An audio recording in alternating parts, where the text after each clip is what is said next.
for 15 years to Sis May, happily married. Yes. They have been in the community for 30 years. They are parishioners of Saint Mary of the Angels. They have been blessed with two children, Caitlin and Nathan. So currently they are serving in the community as guitarist for the choir and production ministry head. He also previously served as a YFC coordinator and a music ministry head.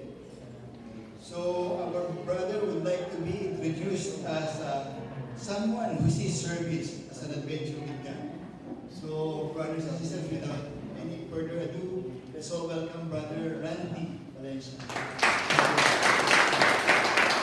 Thank you, bro, for the introduction.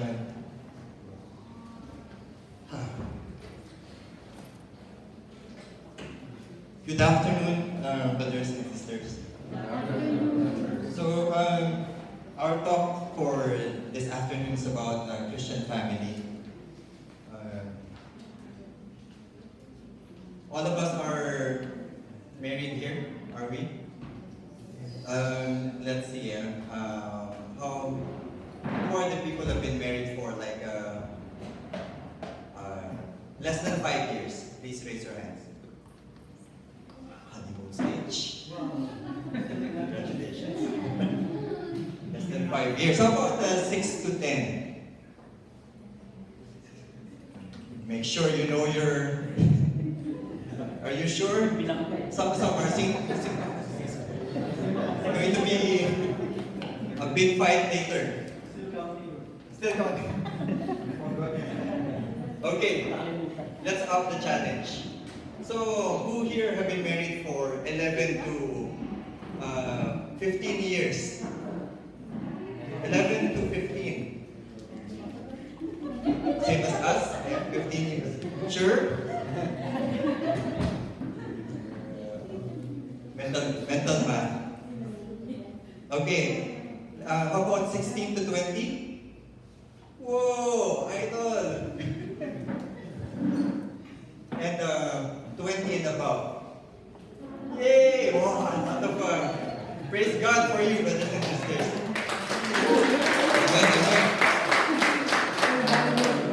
And still counting. That's the important part, still counting. And let me try, if it's okay without the mic, it's a bit jarring.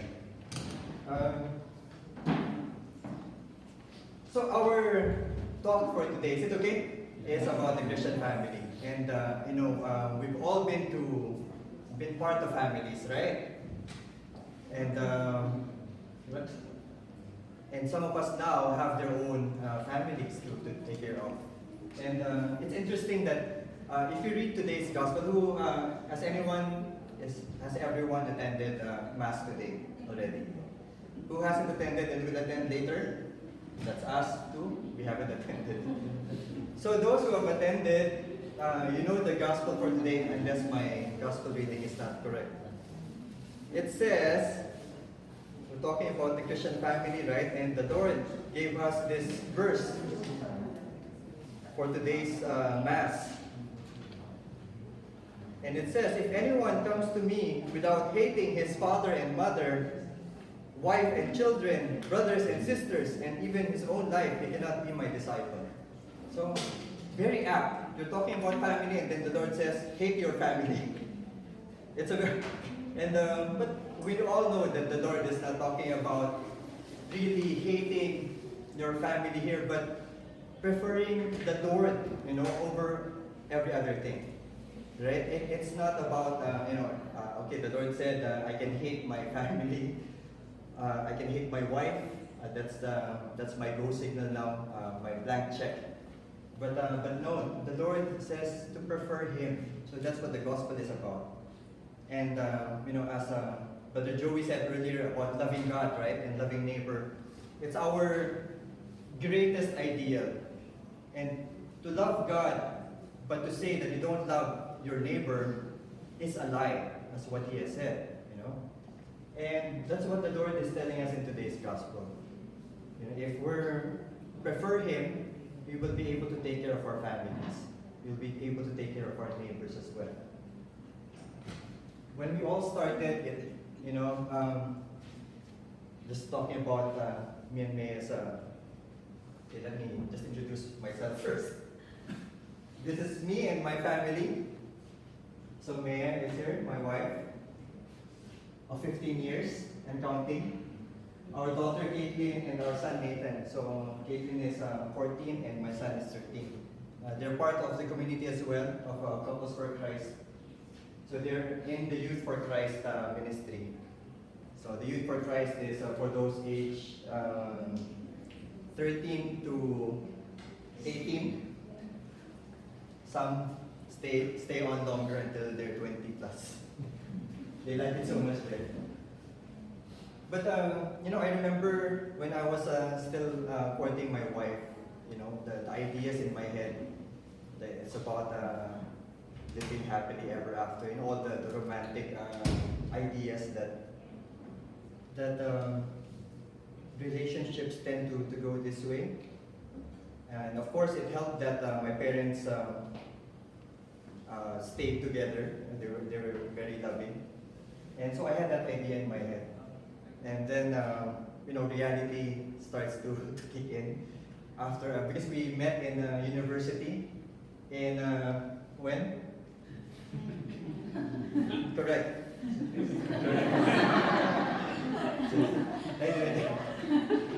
Yeah, so I'm just testing her, making sure that she knows. So 1995, we got together in 1995, and then we married in when again? better be sure about this. 2003, that's correct. So that makes us 15 years down. So going to 16 in December. So you have that idea of everything turning out well. But of course, when you start to go into bumps in the relationship, which all of us have gone through, right? Then all that romanticization start to collapse. And even for us, when even after joining the community, and I praise God that we joined the community very early. So just after a year of our marriage, we joined the community here in Singapore. But even after we got married and we were living life, we already had a daughter, I think, at that time, and we were in the community. We were being blessed by so many teachings and experiences of our brothers and sisters. But there was this one night when now I couldn't recall what the reason was. That we really fought. Do you remember that?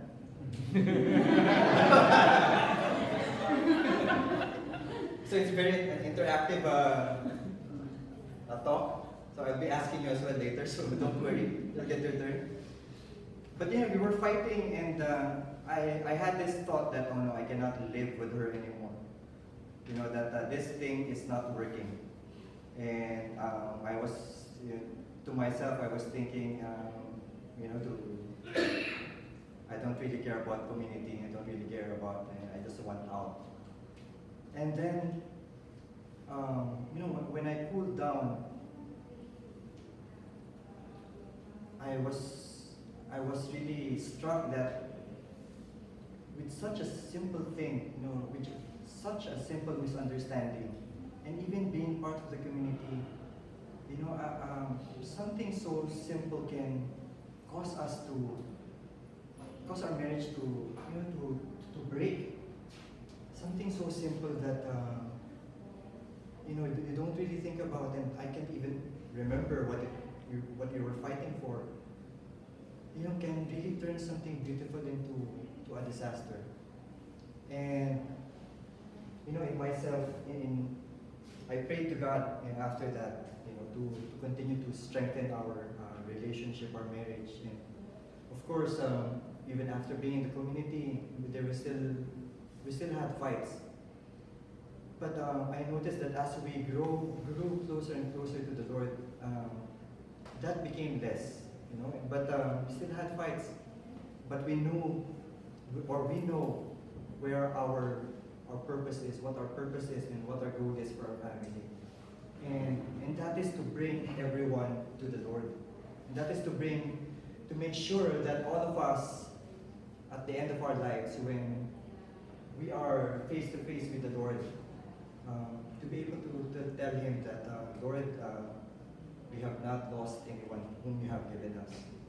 And that became one of my goals in life for my family. So, we begin with our talk. Did you bring your Bibles? No, I'm Catholic. I don't bring Bibles. I did because it's my talk today. If you have an app, right, just be ready with it, because I will ask you to read a lot of verses. So the Christian family, all of us are part of a family, and we know that the definition of family seems to be changing nowadays, especially in the secular world. And this is a statement that we're making, that the family is under attack. The family as an institution is under attack from many fronts. Marriages are being broken, and the traditional definition of family is being challenged. So in developed countries like Singapore, divorces are legal, right? And in many countries now, of course, same-sex marriage is also legal now. So the traditional definition of the family, or family as we believe it, as Catholics, it's being besieged from different fronts, right? And it also doesn't help that popular media, it's like in a way it's not supporting the family, right?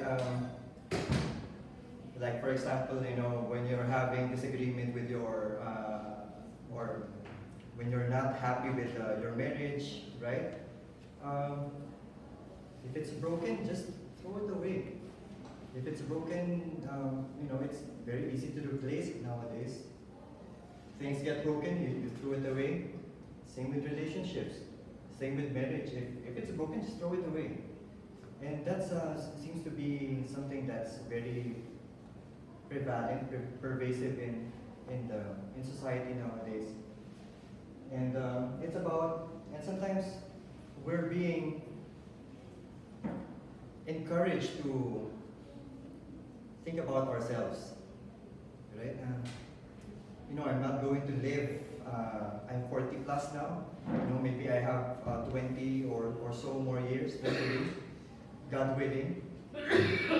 And if I'm suffering right now, why shouldn't I just get rid of this and live my life the way I wanted to just enjoy my life?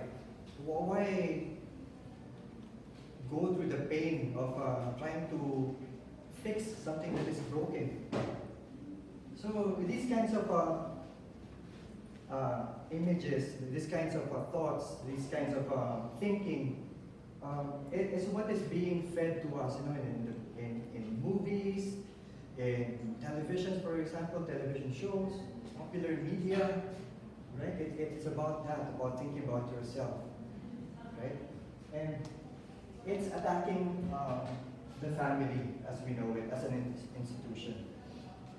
But for us, I think you being here is a testimony that you want your life, to be more aligned to the Lord, to be better, and to seek what is this the Lord is really promising us. So we need to face up to these attacks. And to do that, we need to go back to what the Lord's purpose for the family is. And we want our families and our marriages to come out stronger, from these attacks. And so we begin.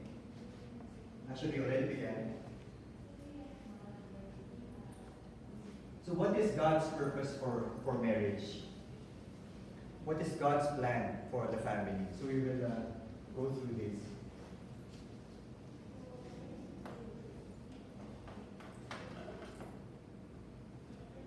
First, it's the transmission of life. Right? And this is from Familiaris Consortio. This is from, how do we call him now? Saint Pope John Paul or Pope John Paul II. He wrote this. And he says that the fundamental task of the family is to serve life, to actualize in history the original blessing of the Creator, that of transmitting by procreation the divine image from person to person.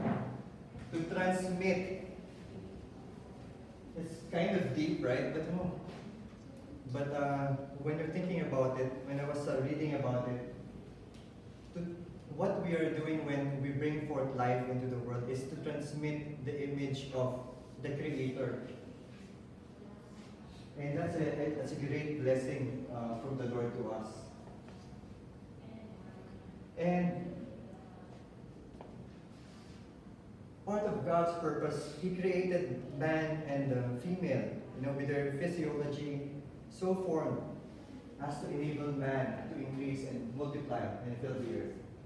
So this is where we go to our Bibles. And I encourage you, if anyone has their Bible app open, let's read from Genesis chapter 1, verse 27 to 28. Any volunteers? Make sure it's the Catholic Bible, please. No, just kidding.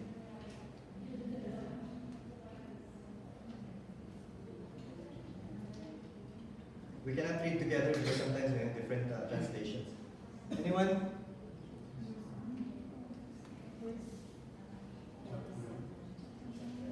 Genesis chapter 1, verse 27 to 28.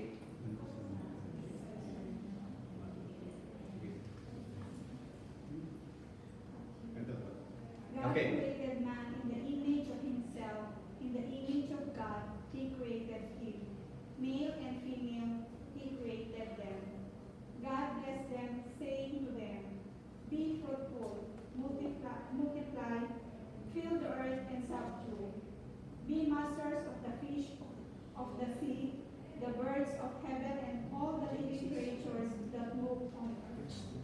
Amen. So even at the start, so this is during the story of creation. And furthermore, in Genesis, let's move on, chapter 2, verses 18 to 24.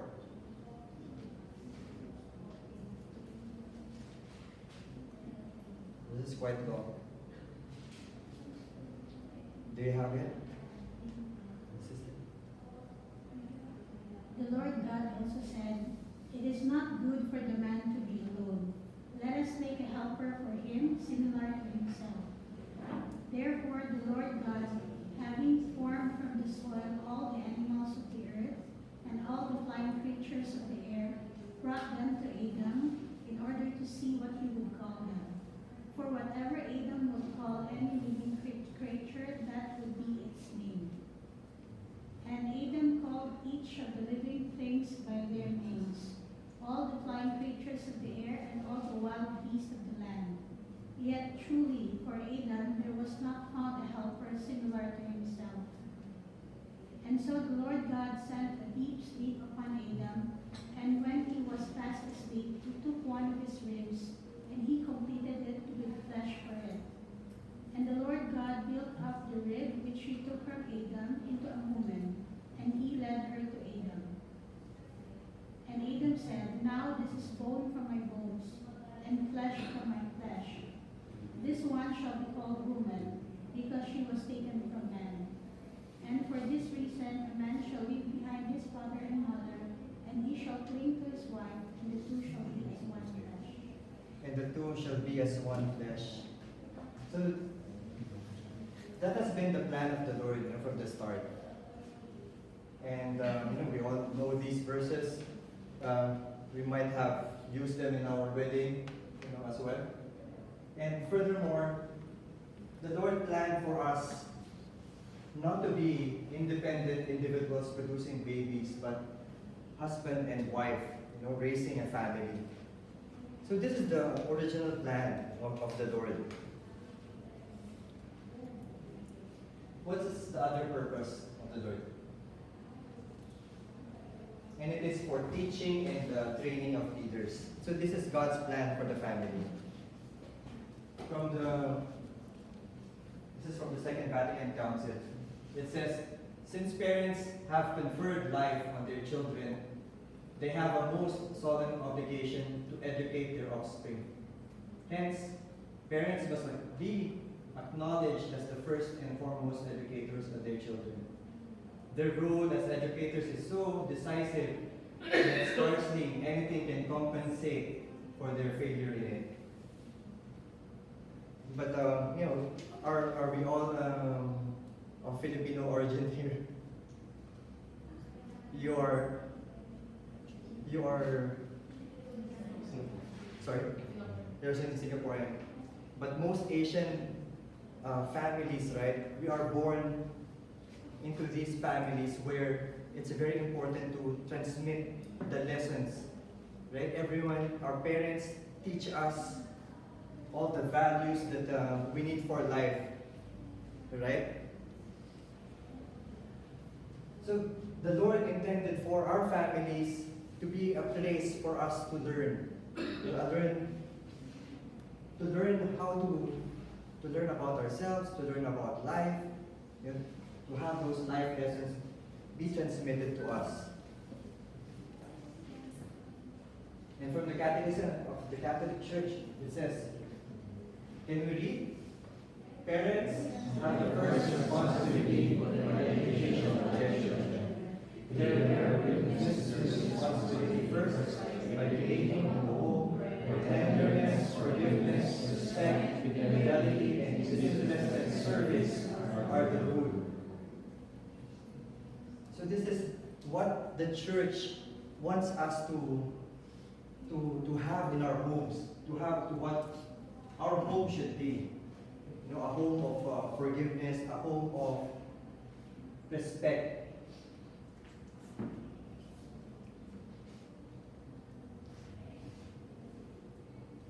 And of course, we said this, the family is a place to transmit wisdom and values.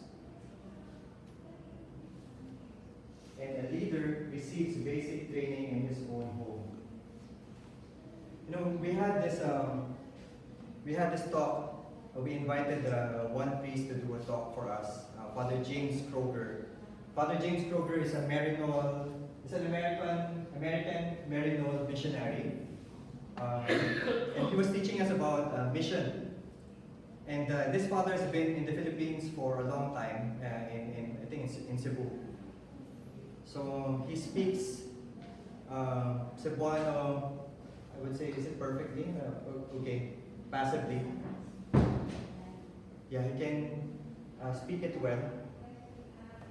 And he was saying that, sometimes us as fathers, we hesitate in teaching our children, especially about the faith. Because first and foremost, we don't know a lot of things about the faith. So what can we be teaching them? But his father, he said,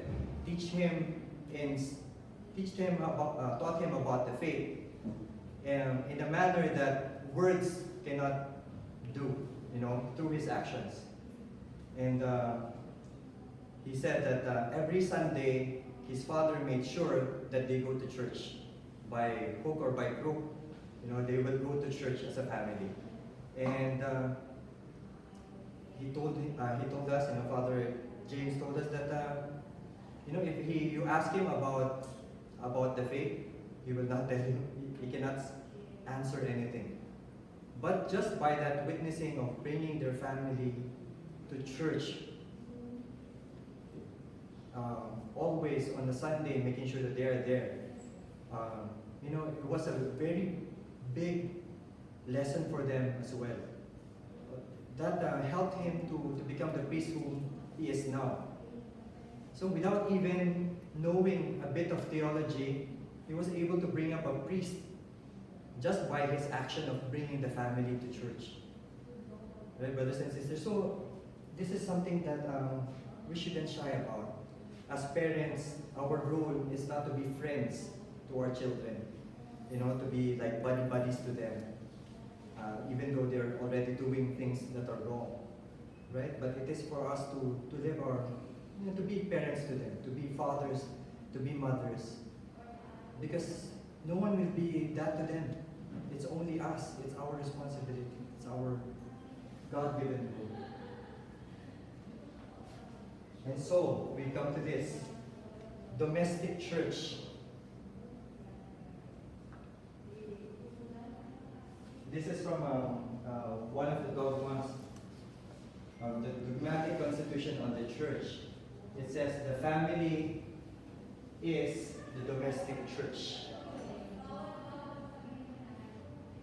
So parents, especially fathers, are to be priests in their families.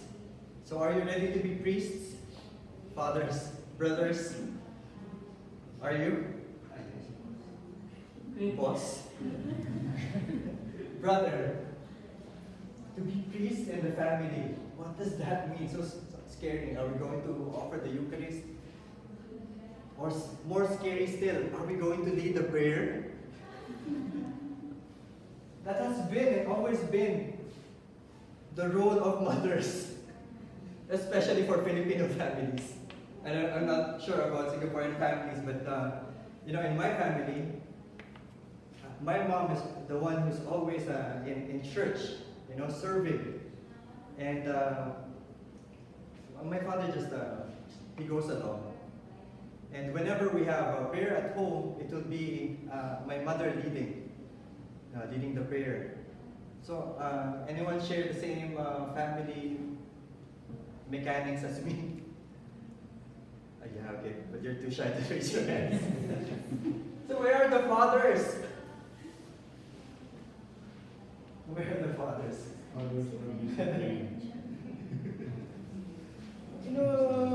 Why is it like that in our culture?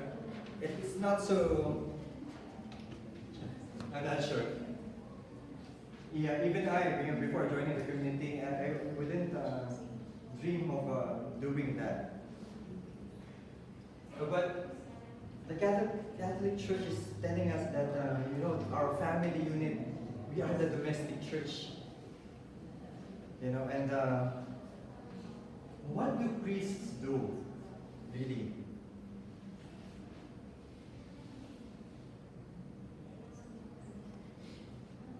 So the priests, basically, if we all go to church, you see them leading prayer.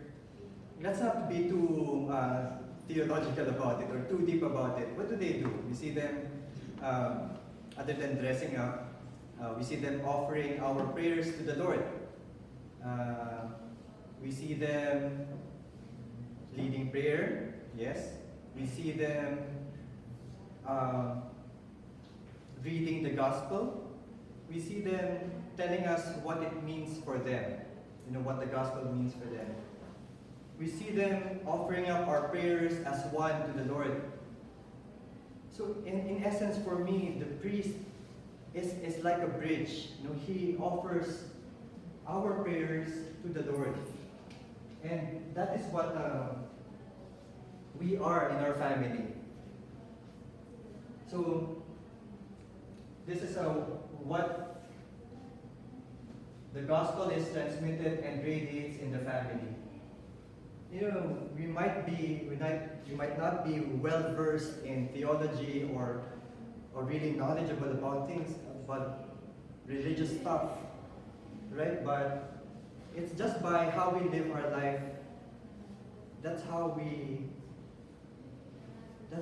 transmit the gospel in the family.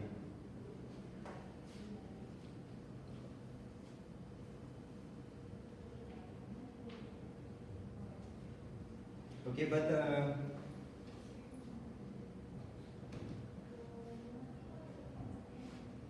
we see that that God's plan for the family is not happening. And why is this? First, God has lost His central place in the family. Parents no longer bring up their children in the discipline and instruction of the Lord. They look more and more to psychology as a source of wisdom and raising their children. Is that true, brothers and sisters? Let's see what Ephesians chapter 6, verse 4 says about this.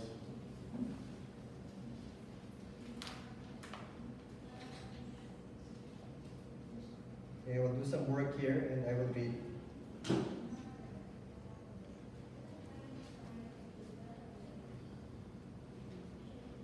Oh, especially addressed to fathers. Oh, special. Congratulations, fathers. Today is your day. And you, fathers, do not make rebels of your children, but educate them by correction and instruction, which the Lord may inspire. So it is our role as fathers to educate them. And one other thing is that husbands and wives do not follow God's order for them. There is confusion of rules. Their commitment is shaky, they cannot be depended on, and the partners become insecure. So this is a very controversial verse. And we will read it. Okay? We will read it. We will have to go through it. Painful as it may, this is the Lord's words. This is from Ephesians chapter 5, verse 21.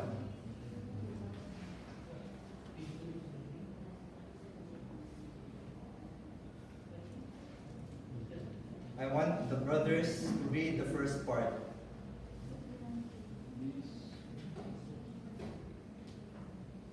You have it, bro?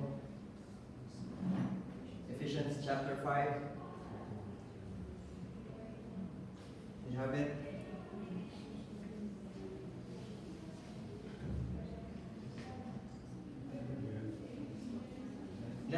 Let's choose a couple. Do you have it? Sis, bro? Do you have it? Okay. I will let you. Brother, what's your name? Brother Jeff. Please read the first part. And I'll tell you to stop. Okay, please read the first part. Sisters, please listen attentively. Submitting yourself one to another in fear of God. Wives, submit yourself unto your own husband as unto the Lord. For the husband is the head of the wife, even as Christ is the head of the church, and he is the Savior of the body. Therefore, as the church is subject unto Christ, so let the wives to be their own husband Okay. in everything. Can you repeat the last one? Therefore, as the Christ is the subject unto Christ, so let the wives to be their own husband in everything. In everything. Wow. Sisters, do you agree? Sisters, wives, to submit to the husband as head of their family. So on, okay. So not as violent as I would think. The reactions are quite tame. And praise God for that. We're going to have a fight here. So, sister, but the verse continues, right? What is the next verse? If you can speak it loudly, please.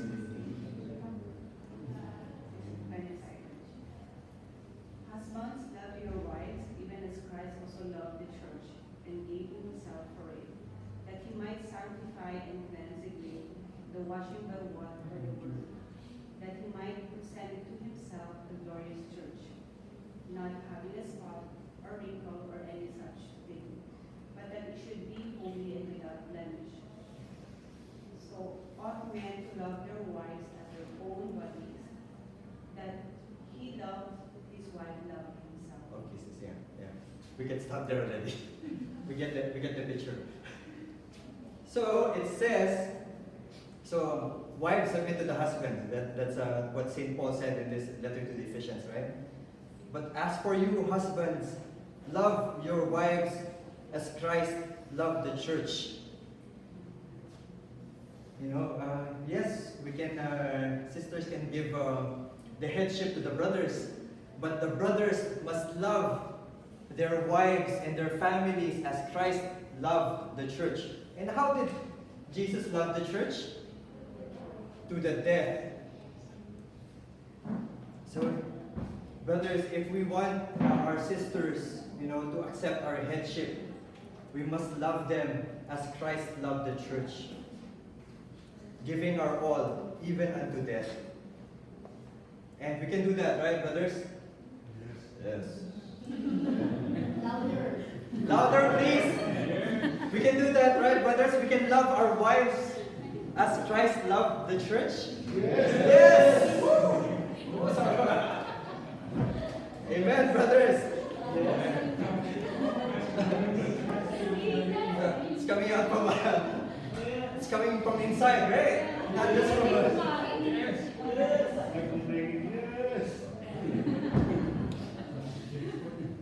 yeah. And sometimes there's too much. Okay, let's move on. So we have established that, right? But sometimes the family is losing its importance because many of the responsibilities that we have in the family as parents is being transferred to other things. Education, in school, of course, then catechism in church, livelihood in offices, recreations in malls. So all these are taking the family's spot, and the family is losing its importance. And you have, of course, the prevalence of electronic gadgets, Netflix. What else? All of these recreations tend to distract us, right? And even in my family, sometimes when we're all together in the house, my children will just be too focused on their gadgets, and sometimes I'm too focused on my gadget as well, and Maya will be angry at all of us. All of these things are removing the focus on the family. And we know that in some societies in the world today, the families are just dispensable. It's like if you don't want it anymore, just quit, just break up. But of course, it's a lot more dynamics going on in that. It's not to oversimplify it. And modern life has made it difficult for lasting relationships to develop. We are not in this stage yet, me and my family, because my kids are still our eldest is in secondary 2. But we have thankfully in the community we have a lot of brothers and sisters who already experienced having like what do you call that, emptiness syndrome, or sometimes they see that they don't see their children at home that much anymore. Anyone experienced that here? Yes? And I think after O-levels, right? Something like that. So it's a blessing. It's going to be a blessing when everyone is at home at the same time. And we cherish that. So knowing that this happens, we try to cherish the time that we have, especially when they're on school holidays or when they're just at home. We try to be there as well. And sometimes it's just fun, even though we're not doing anything, we're just at home, to just be together. And I think our daughters especially loves that. When we are just at home and doing nothing, just being together, she likes it. And it's very difficult to have lasting relationship. Sometimes as breadwinners as well, as fathers want to give the best to our family, to the point of having, going for a lot of overtime, a lot of overseas trips, right? So sometimes forming that relationship is quite difficult. But I honor those fathers who really go out, go out of go overseas from the Philippines to work overseas. They're sacrificing a lot, and my dad was one of them. Most of my primary and secondary school, he wasn't around, but he made sure that we were always in contact. He would write us letters, and no email yet. He would write us letters. We will go to my mother's office just to have that overseas call, like once a quarter, just to be connected, just to see what we are now, during that time. And of course, I would be excited because I would be able to tell him what I want from him, what to bring when he comes back. But he did that to continue to have that relationship with us. And I think at this, this present time, it should be much more easier, right? We have Facebook, we have whatever, email, we can call without paying overseas charges through WhatsApp and all those things. So it's really important to really connect. Much more for us, whose family is here. And finally,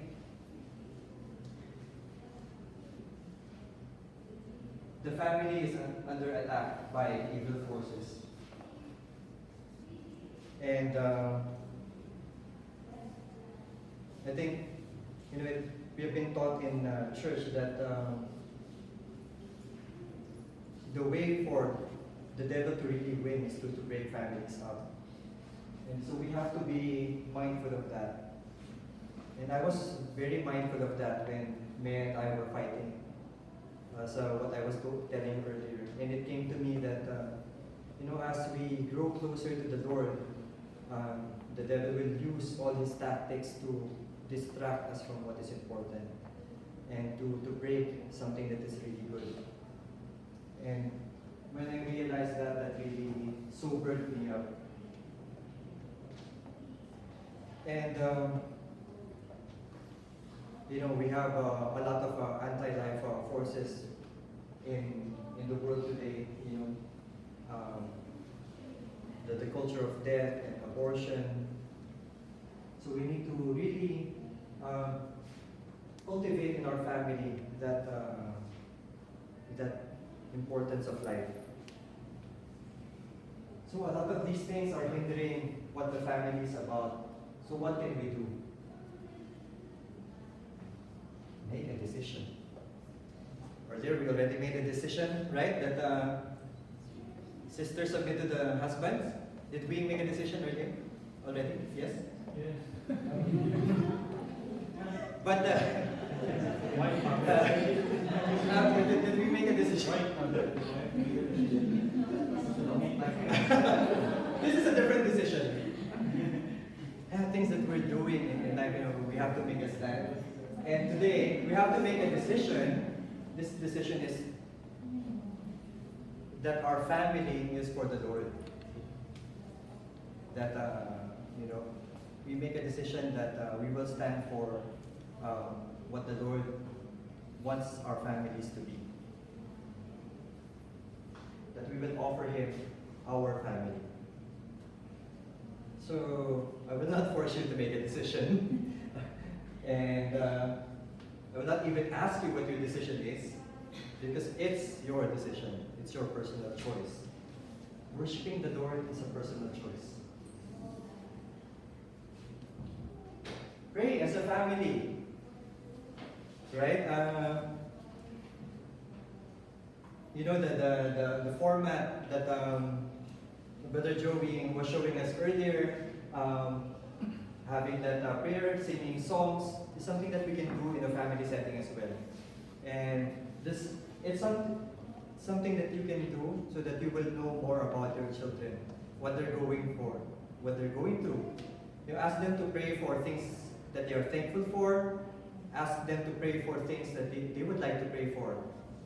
And, you know, by that you will know something about what they're going through, something that they might not be able to share with you openly. But pray as a family. You know, lead the rosary or pray the rosary once in a while.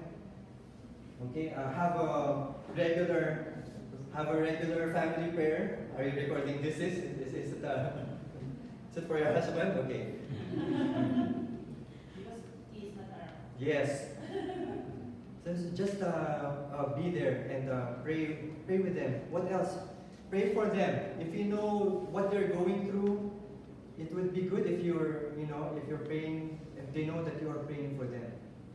And once they have this habit, you will be surprised. They will be praying for you too. In our family, when someone is sick, we pray over them.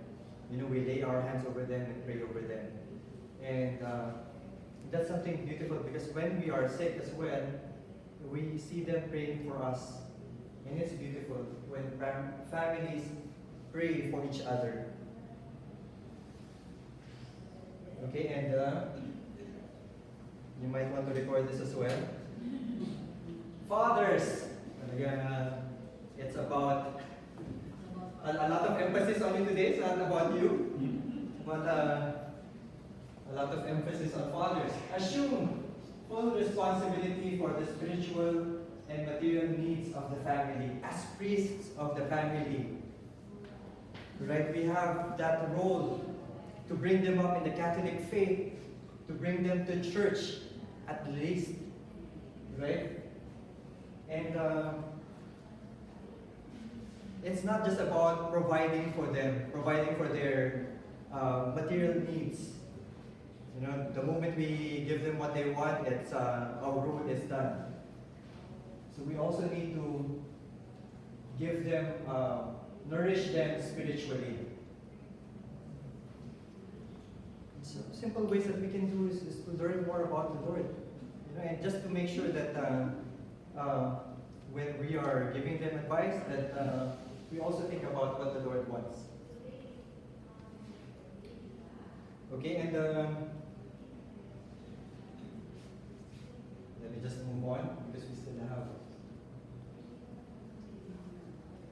Learn more about God's plan for your family. So in one way, this attending talks like this allows you to learn more.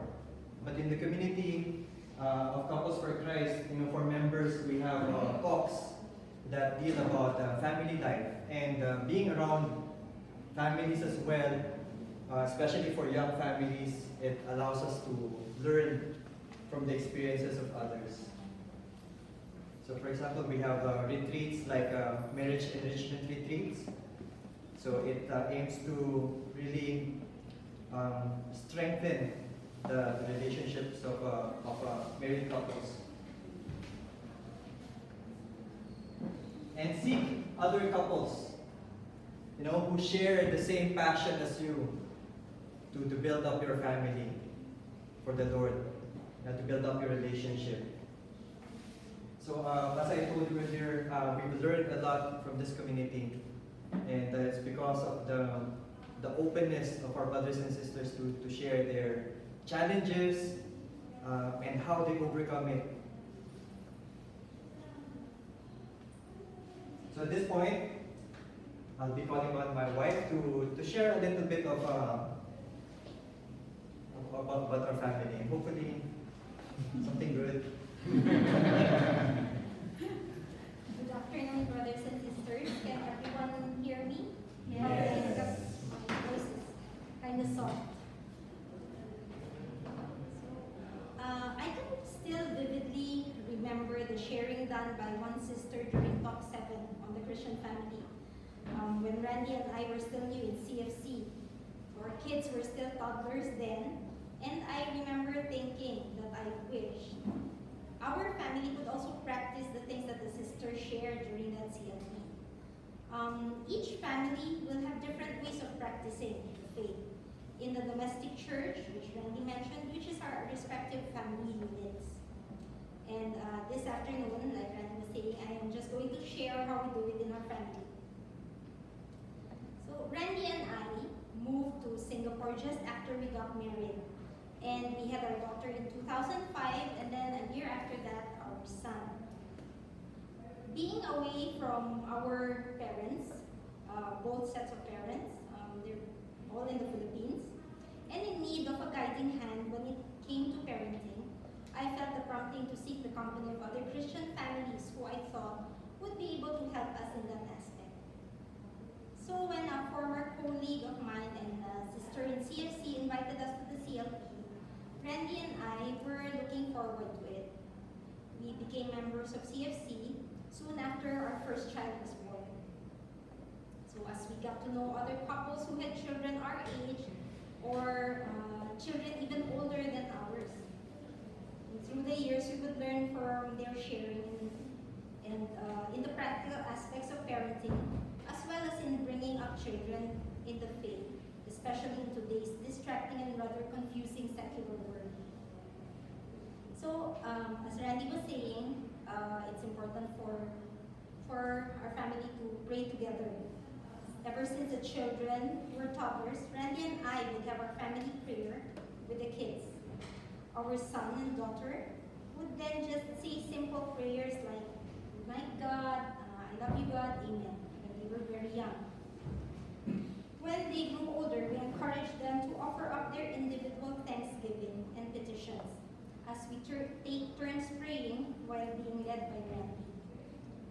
We would sometimes let the kids read the gospel passages and discuss our understanding of the passage, or maybe identify what particular verse struck us most.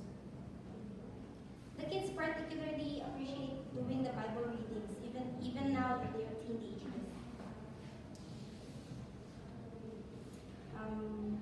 Randy serves as a guitarist in St. Mary of the Angels, and thankfully the kids are not so busy with their own activities yet, so we are able to hear Mass together while Randy is in the choir.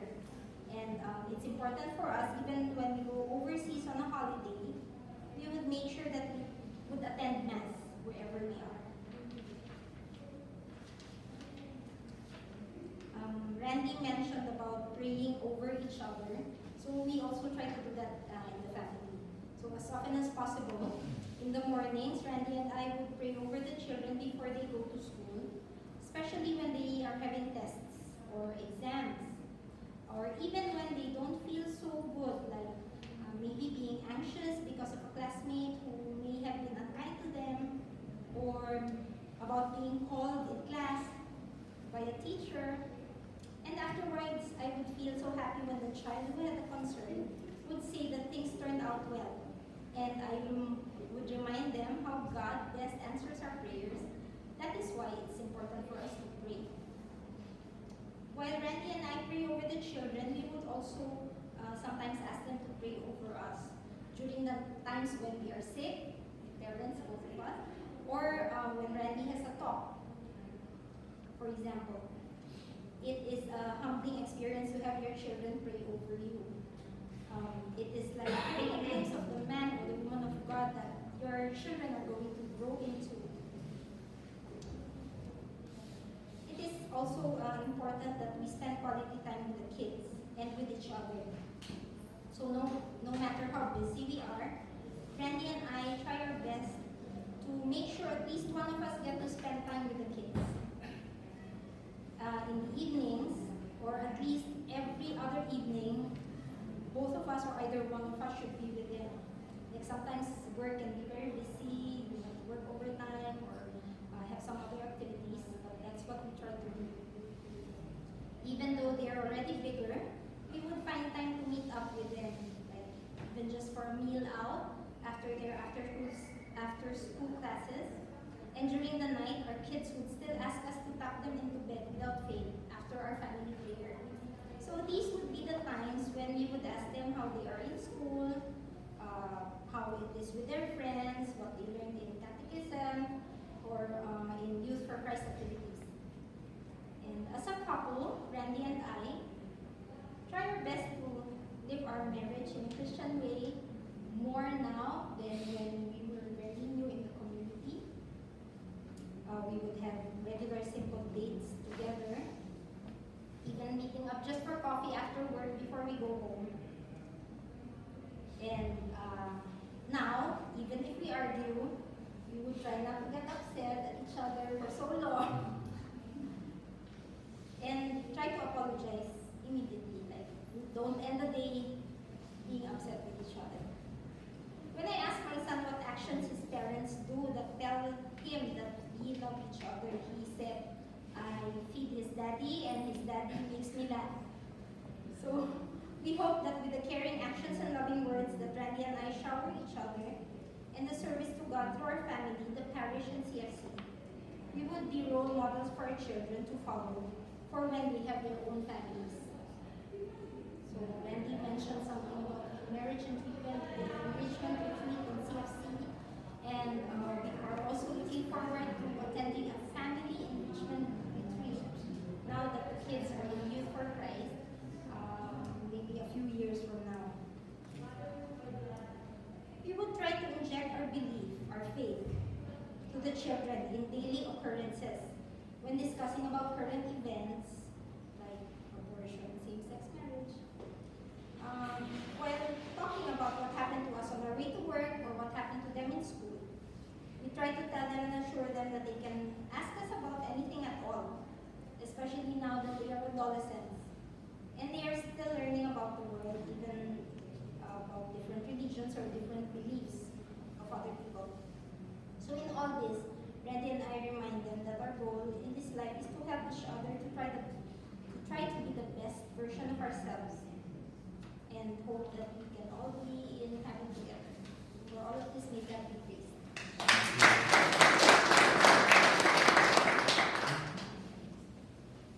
So our model for our families should be the Holy Family. And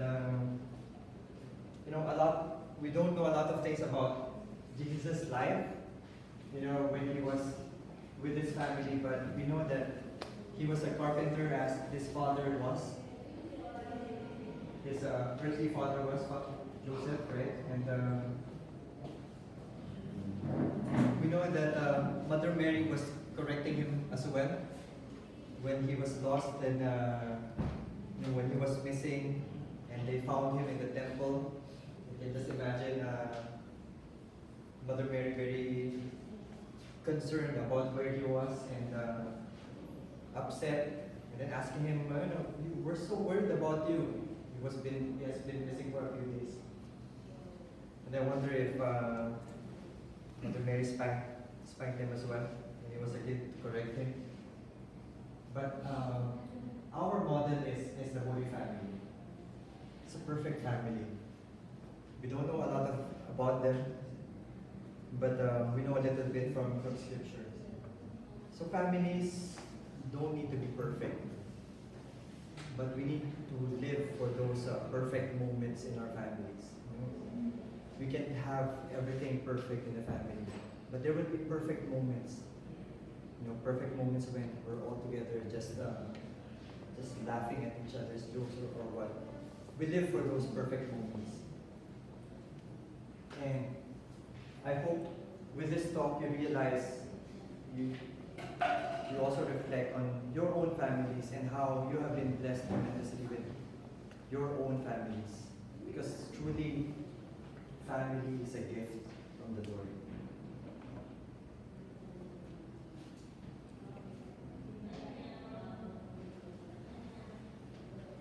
With man, it is impossible to have anything perfect. But with God, nothing is impossible. And the Lord has given us the Holy Spirit to empower us. As we live our family lives, let's call on the Holy Spirit to help us to build. our strong family. This is a painting from a Filipino painter, Velasquez something. And I just read about him today while I was preparing my talk. And apparently his family broke up, and but he was painting in one of his shows. In one of his shows, it was dedicated for his ideal of what a perfect family is.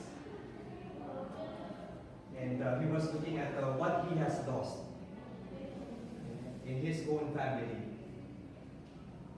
And this is what he said. Velasquez said, "I depict happy families because I want to recreate, even if only through these paintings, the missing pieces in my life. And because I want to tell the world that nothing beats the joy and fulfillment that comes from loving one's family. Nothing beats the joy and fulfillment that comes from loving one's family." So this is from someone who was suffered through a separation of his parents, when he was young. And I guess for us, we have that chance, right? We always have that way to make things right for our families. But I encourage you, brothers and sisters, if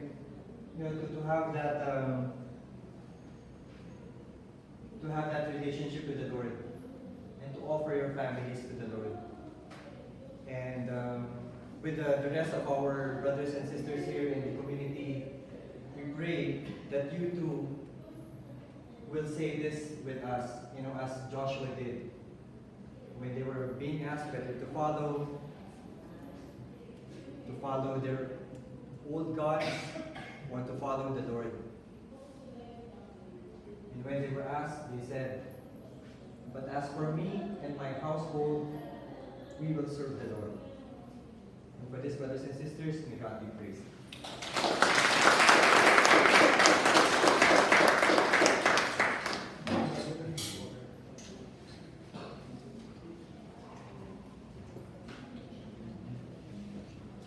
Thank you, Brother Randy, for that wonderful talk. Excuse me for that story. So, brothers and sisters, we now break into our groups for the discussion. So, we don't have